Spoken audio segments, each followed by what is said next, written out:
Hello everyone, I'm Dr. Kanishka Kaushik. Welcome you all on Topper Stop. So guys, we are in our EPFO revision series जिसमें हम social security को discuss करेंगे।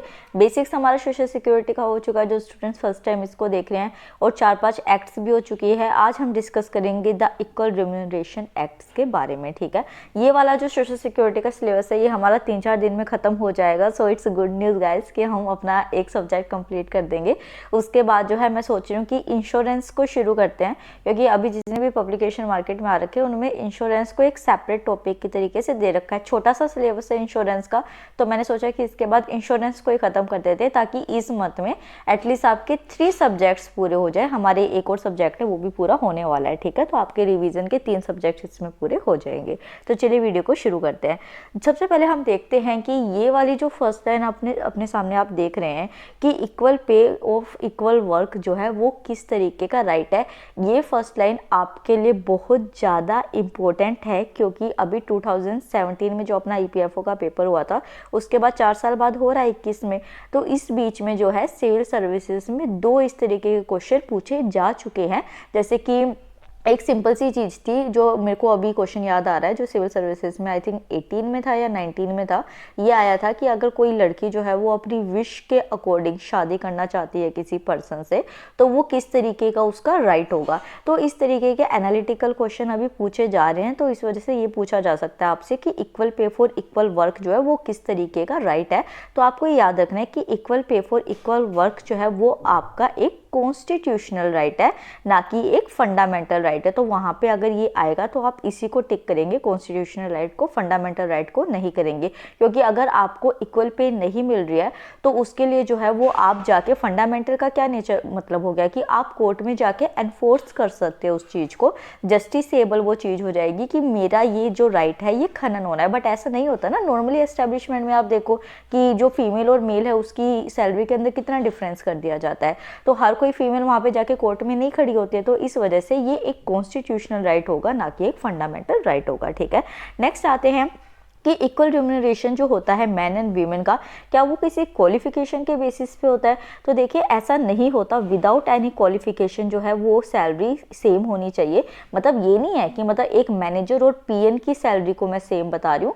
अगर उसी qualification पे दोनों हैं, उसी पोस्ट पे दोनों हैं मैन और फीमेल, तो उस टाइम जो है उनको सेम दी जाएगी। एक अलग से क्वालिफिकेशन यहाँ पे मांगी नहीं जाती है। तो यहाँ पे जो एक्ट है इक्वल रिम्यूनरेशन एक्ट के अंदर, वो हमारे कॉन्स्टिट्यूशन की किस प्रोविजंस के साथ जाता है?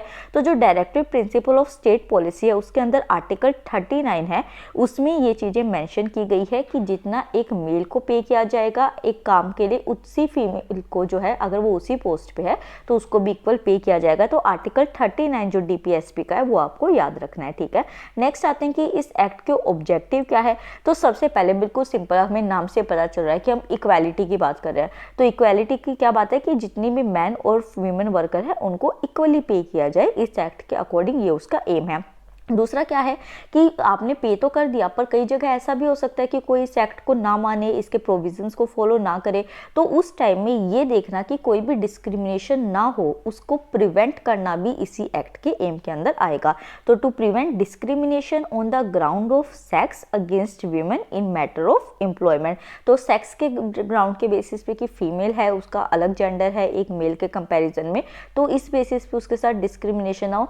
एक चीज़ मैं मेंशन करना चाहती हूँ, कुछ जो स्टूडेंट्स हैं वो कह रहे हैं कि मैम इंग्लिश में एक्सप्लेन कीजिए।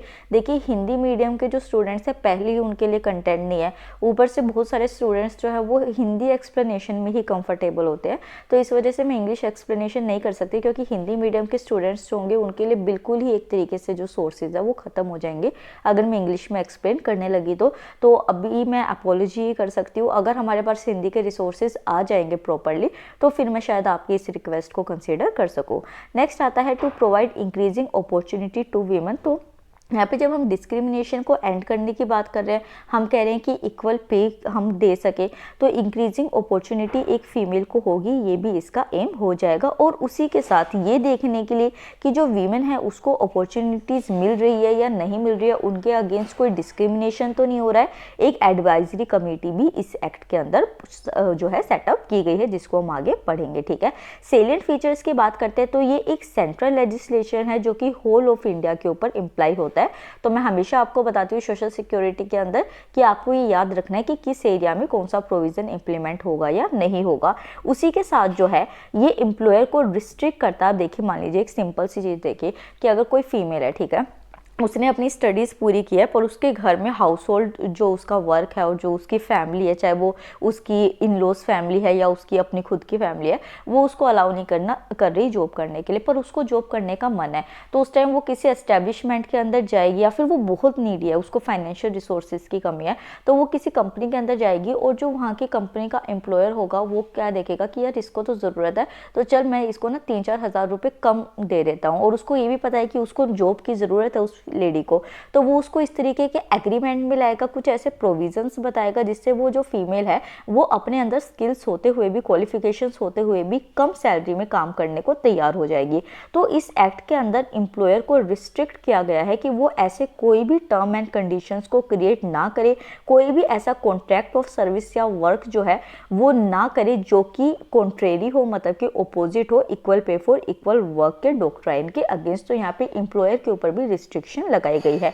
वहीं पे जो है ये भी कहा गया कि ऐसा नहीं है कि जैसे कि आप सिंपल सी चीज़ देखिए कि एक मेल है, उसने किसी एस्टेब्लिशमेंट को ज्वाइन किया, अब उसको तो घर नहीं संभालना है, आगे जो है बेबी बियर नहीं करना है, तो बट जो फीमेल होती है अगर वो किसी एस्टेब्लिशमेंट को ज्वाइन करती है और आफ्टर 1 मंथ वो प्रेग्नेंट हो जाती है, उसकी शादी हो जाती है या फिर वो कहीं और चली जाती है, तो उस टाइम पीरियड में क्या होगा कि वो कुछ दिन के लिए काम करेगी। तो जो एम्प्लॉयर होगा वो ये कहेगा कि आप तो कुछ दिन के लिए यहाँ पे, देन आप कंसीव कर लेंगे या फिर आपकी फैमिली प्लानिंग शुरू हो जाएगी, तो हम आपको इक्वल पे नहीं कर सकते। तो इस कंडीशन को खत्म करने के लिए इस एक्ट के अंदर ये कहा गया कि चाहे कोई वर्कर थोड़े से दिन के लिए, एक सिंगल डे के लिए या फिर फ्यू डेज के लिए भी आपकी कंपनी के अंदर आके एंगेज हो रही है, एम्प्लॉयड हो रही है, तो भी आप उसको इक्वल पे ही देंगे। और ये जो मतलब कि एक्ट्स हैं, सारे एक्ट्स के प्रोविजंस है, वो मिनिस्ट्री ऑफ लेबर और एक सेंट्रल एडवाइजरी कमेटी इसके लिए बनाई जाती है, उनकी रिस्पॉन्सिबिलिटी होती है कि इस एक्ट को एनफोर्स करे और फीमेल्स को इक्वल पे कराए। उसके बाद जो है अगर कोई भी एम्प्लॉयर कंप्लाई नहीं करता है प्रोविजंस ऑफ एक्ट के साथ, तो वो लायबल है कि वो एक फाइन, इम्प्रिजनमेंट या फिर दोनों चीज़ें पे कर सके। तो देखिए ये वाला जो पॉइंट है ना कि फाइन, इम्प्रिजनमेंट और बोथ, तो ये आपको इसलिए याद रखना है क्योंकि आपको ऑप्शन में ये पूछा जा सकता है, इस एक्ट के बारे में दे दिया जाएगा और आपसे पेनल्टी पूछ ली जाएगी। तो एक ऑप्शन में आपको फाइन दे दिया जाएगा, दूसरे में इम्प्रिजनमेंट और थर्ड में बोथ या फिर डी में नन आ जाएगा, ठीक है। तो आपको ये याद रखना है कि फाइन और इम्प्रिजनमेंट अलग अलग भी हो सकते हैं या फिर दोनों भी दे सकते हैं। तो यहाँ पे आप जो ऑप्शन को टिक करेंगे वो आप सी ऑप्शन को टिक करेंगे, बोथ फाइन और इम्प्रिजनमेंट, ठीक है। और उसी के साथ जो है अगर मान लीजिए कि कोई, जैसे मैंने वही एग्जांपल दिया कि कोई फीमेल थी, उसको नीड थी बहुत ज़्यादा, उसको अपनी फैमिली को सस्टेन करना था, तो वो कम वेजेस में भी काम करने को मान जाती है। तो अगर इस तरीके का कोई सेटलमेंट या एग्रीमेंट किया जाता है एम्प्लॉय के साथ जो कि एम्प्लॉय के लिए हार्मफुल है, क्योंकि देखिए उसको तो उसकी वेजेस का नुकसान हो ही रहा है ना और उसको काम भी उतना ही करना पड़ रहा है, तो वो भी यहाँ पे अलाउड नहीं है। ये वाले पॉइंट्स आपको याद रखने, ये फीचर्स के अंदर आ गए, ठीक है। अब जो ये रूल्स है 1976 के अंदर जो बनाए गए, ये 2 लेवल पे काम करते हैं, एक होता है सेंट्रल स्फीयर और एक होता है स्टेट स्फीयर। तो इनको हम आगे डिस्कस करते हैं डिटेल में, ठीक है। तो देखिए जो सेंट्रल स्फीयर है उसमें जो भी एक्ट के प्रोविजंस है वो इंप्लीमेंट किसके थ्रू किए जाएंगे, सेंट्रल गवर्नमेंट के थ्रू किए जाएंगे किसी भी एम्प्लॉयमेंट से रिलेटेड। उसके लिए जो, अब ये तो नहीं है ना कि हमारे जो मोदी जी हैं, होम मिनिस्टर है, वो आके बैठ जाएंगे कि आओ ठीक है बताओ कि क्या है प्रोविजन, इसका क्या इंप्लीमेंट नहीं हो रहा है। तो यहाँ पे उस चीज़ के लिए सेंट्रल गवर्नमेंट की हेल्प से एक जो है लेबर कमिश्नर जो होता है उसको अपॉइंट किया जाता है, चीफ लेबर कमिश्नर जो होते हैं वो अपॉइंट किए जाते हैं और उनको सारे टास्क एंट्रस्ट किए जाते हैं। तो सेंट्रल गवर्नमेंट जो भी एनफोर्समेंट ऑफिसर को अपॉइंट करती है उसको इंस्पेक्टर की पोस्ट दी जाती है और उसका जो पर्पस होता है वो बेसिकली ये होता है कि एम्प्लॉयर जो है वो इन लॉज को कंपाइल कर रहा है या नहीं कर रहा है, ये चीज़ देखनी होती है, और अगर नहीं कर रहा है तो उसके ऊपर क्या एक्शन लिया जा सकता है। स्टेट स्फीयर में बात करते हैं तो स्टेट स्फीयर में जो स्टेट गवर्नमेंट होती है उसकी रिस्पॉन्सिबिलिटी हो जाती है और यहाँ पे भी एक स्टेट लेबर डिपार्टमेंट जो होता है उसके अंदर ऑफिसर को और इंस्पेक्टर जो होता है उसको अपॉइंट किया जाता है। और सेंट्रल गवर्नमेंट जो होती है उसका ये काम हो जाता है कि वो ये मॉनिटर करे कि ये जो इम्प्लीमेंटेशन है इन प्रोविजंस की वो स्टेट गवर्नमेंट कर रही है या नहीं कर रही है। तो ये हो गया आपका स्टेट स्फीयर का। अगर मान लीजिए जैसे कि 1976 में ये एक्ट बन गई उसके बाद किसी पर्सन ने अपने किसी भी एस्टेब्लिशमेंट के अंदर फीमेल और मेल वर्कर को हायर किया, ठीक है। तो इस एक्ट के कमेंसमेंट के बाद अगर कोई एम्प्लॉयर ये वाली चीज़ें करता है जो चारों अभी हम डिस्कस करेंगे, तो फिर वो पनिशेबल हो जाएगा, उसके लिए उसके ऊपर पेनल्टी लगेगी, ठीक है। तो यहाँ पे बेसिकली अगर मान लीजिए कि इस एक्ट के अंदर जो भी प्रोविजंस इस एक्ट के अंदर जो भी प्रोविजंस है, अगर वो उसकी मतलब किसी भी पर्सन की रिक्रूटमेंट उसके ओपोजिट करता है, उसके कॉन्ट्रावेंशन में करता है, तो फिर उसके ऊपर पेनल्टी लगेगी। अगर मान लीजिए कि वो पेमेंट या फिर रिम्यूनरेशन दे रहा है अनइक्वल रेट्स पे किसी भी मेल और फीमेल को सेम वर्क के लिए, तो उसके ऊपर पेनल्टी लगेगी। वहीं पे अगर वो कोई भी डिस्क्रिमिनेशन कर रहा है, मान लीजिए कि अगर वो फीमेल से काम करा रहा है, मतलब कि मेल के इक्वल ही उसको दे रहा है, मतलब उस वेजेस दे रहा है, बट उससे काम फिर ज़्यादा ले रहा है, या फिर उसको किसी भी तरीके से हैरेस कर रहा है, तो ये डिस्क्रिमिनेशन का अगर वो करता है तो उसके ऊपर पेनल्टी लगेगी। और वहीं पे जो अप्रोप्रिएट गवर्नमेंट के थ्रू सब सेक्शन 5 और सेक्शन 6 जो है, उसमें कोई भी प्रोविजन जो बनाया गया है, ये आपको इतना डिटेल में जाके नहीं पढ़ना, आपसे नहीं पूछा जाएगा, तो वो उसको ओमिट कर देता है, उसको कट कर देता है, या फिर उसको डायरेक्शंस को नहीं फॉलो करता है, तो भी उसके ऊपर पेनल्टी लगेगी। तो अब हमने इन चारों चीज़ों को डिस्कस किया, तो हमने पेनल्टी का, तो वो पेनल्टी क्या होगी वो आपको पता होनी चाहिए। तो अगर वो पर्सन ऐसा कुछ करता है तो उसको फाइन लग सकता है 10,000 से 20,000 रुपए का। उसके साथ उसको जेल भी हो सकती है, कितने टाइम की, 3 मंथ से 1 ईयर की। तो ये टाइम पीरियड जो है आपको याद रखना है, या फिर ये दोनों भी है वो उसके अंदर जा सकता है। ये देखा जाएगा कि वो जो ऑफेंस है वो कितना सीरियस है, ठीक है। वहीं पे जो इम्प्रिजनमेंट है, अगर वो मान लीजिए कि वही पर्सन जो है एक बार जेल में डाल दिया उसको 3 महीने के लिए, वो फिर दोबारा वही चीज़ कर रहा है, फिर तीसरी बार वही चीज़ कर रहा है, तो उसको पकड़ के फिर 2 साल के जो है एक्सटेंड कर दिया जाएगा, उसका जो जेल टर्म होगा, इम्प्रिजनमेंट होगी, अगर वो सब्सिक्वेंटली ऑफेंसेस कर रहा है। तो ये वाले पॉइंट्स भी आपको याद रखने, ठीक है। अब जो है कुछ ऐसे केसेस है कि जिसमें स्पेशल केस आ जाते हैं कि जिनके ऊपर एक्ट अप्लाई नहीं होते हैं, मतलब कि यहाँ पे जो वीमेन होती है उसको स्पेशल ट्रीटमेंट देने की ज़रूरत होती है, क्योंकि वो अपनी लाइफ के कुछ ऐसे स्टेजेस से जा रही होती है। तो यहाँ पे जो है कोई स्पेशल ट्रीटमेंट जो है वो वीमेन को दिया जाता है, अगर मान लीजिए कि वो किसी जो बेबी को बर्थ देने वाली है, या मतलब कि बर्थ दे चुकी है, या expected birth of a child. तो अगर वो प्रेग्नेंट है या फिर वो बर्थ दे चुकी है, तो उस टाइम उसको स्पेशल ट्रीटमेंट दिया जाएगा। किस तरीके से? मैटरनिटी बेनिफिट एक्ट के थ्रू, जिसको हम सेपरेटली डिस्कस करेंगे। और उसी के साथ जो है टर्म एंड कंडीशंस जो होते हैं उसकी रिटायरमेंट से रिलेटेड, क्योंकि देखिए फीमेल्स जो होती है उनमें क्या होता है कि उनका बॉडी स्ट्रक्चर जो है वो मेल से अलग है, उनके अंदर मेनोपॉज आ जाता है, और जैसे ही फीमेल के अंदर मेनोपॉज आता है तो वो फिजिकली बहुत ज़्यादा वीक हो जाती है, और वो चीज़ें जो होती है उनको अच्छी तरीके से हैंडल नहीं कर पाती है। तो ये जो टर्म कंडीशंस होते हैं रिटायरमेंट से रिलेटेड, आपके हो गए कि रिटायरमेंट एज क्या फीमेल की, हम उनके साथ क्या स्पेशल प्रोविजंस उनको दे सकते हैं। उसी के साथ जो है मैरिज है, डेथ है, मान लीजिए कि एक फीमेल है उसकी मैरिज हो गई है और वो अभी इसी जगह थी, मतलब आसपास की किसी एरिया में रहती थी, वो फिर कहीं दूसरी जगह जाके शिफ्ट हो गई है, तो वहाँ से उसका आना जाना, उसका अकोमोडेशन, इस तरीके के स्पेशल प्रोविजंस, या फिर किसी फीमेल की जो है वो डेथ हो जाती है, तो इस केसेस में जो है स्पेशल कंडीशंस में अलग अलग ट्रीटमेंट दिए जाते हैं, ठीक है।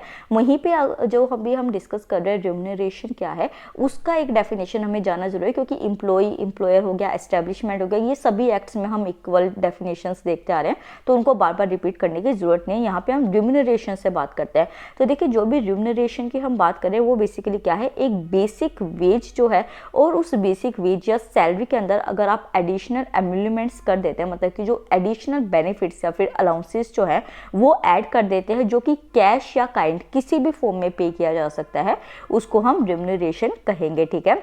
तो इस एक्ट के अंदर जो है वो बेसिकली अब यही चीज़ें दोबारा मेंशन कर दी गई हैं कि कोई भी स्पेशल ट्रीटमेंट जो है वो फीमेल को बर्थ ऑफ द चाइल्ड के ऊपर या रिटायरमेंट पे दिया जा सकता है, बट जो बेसिक वेज के अंदर अलाउंसेस ऐड होंगे, कैश और काइंड दोनों फॉर्म में दिए जाएंगे, उसको हम रेम्यूनरेशन मानेंगे, ठीक है। पेनल्टी जो है वो 10,000 हो सकती है, इम्प्रिजनमेंट हो सकती है, बोथ हो सकते हैं। अब दूसरी चीज़ आपको क्या याद रखनी है कि जो पेनल्टी है वो एम्प्लॉयर के ऊपर भी लग सकती है और कंपनी के ऊपर भी लग सकती है।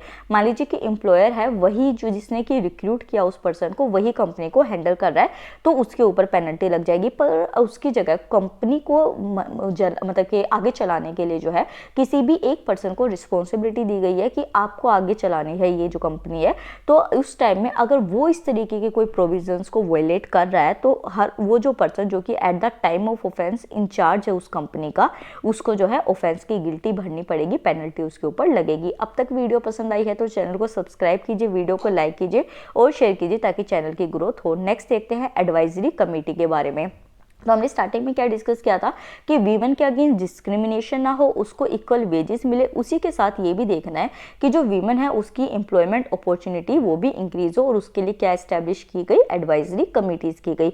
तो यहाँ पे आपको कॉम्पोजिशन याद रखनी है एडवाइजरी कमेटी की। तो एडवाइजरी कमेटी जो भी एक बनाई जाती है उसमें जो है 10 से कम लोग नहीं होंगे, मतलब एटलीस्ट 10% जो है वो उसके अंदर होने चाहिए, जिसमें से कि 1/2 जो है वो वीमेन होनी चाहिए। मोस्ट इंपॉर्टेंट पॉइंट है इसका, ये आपको याद रखना है, ठीक है। और जो एडवाइजरी कमेटी होते हैं वो अपने प्रोसीजर्स को खुद रेगुलेट करती है, वो किसी और के प्रोसीजर्स बताए हुए नहीं करती है, अपने अकॉर्डिंग कंडीशन को देख के वो प्रोसीजर्स को बनाती है।